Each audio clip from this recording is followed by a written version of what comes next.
ทำทุกวันจนมันเคยชินทำตัวติดดินหนี้สินยังมีอีกตั้งมาก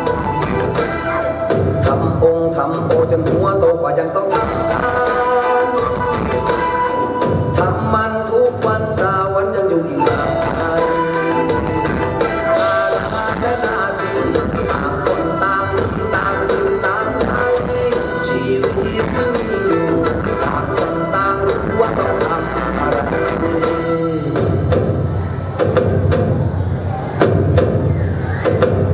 แต่วันนี้ทำดีหรือยัง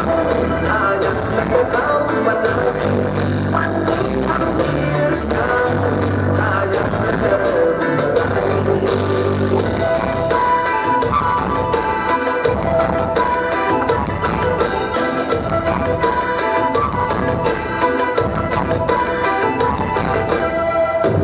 เงินทำงงทำลบลงก็ยังต้องทำไปทำไปทำไมไม่รู้ก็ยังจะต้องทำตรงทำใจมันเรื่อยไปว่ามันเป็นเวรกรรมทำแล้วทำแล้วทำต่อไปอ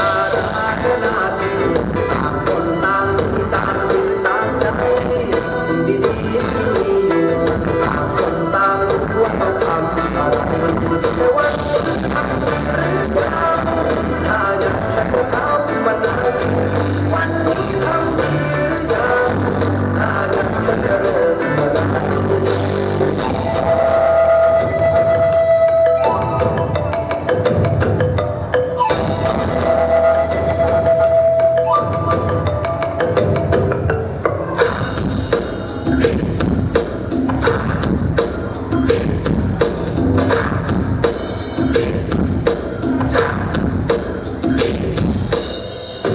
เงินทำงงทำลบลงก็ยังต้อง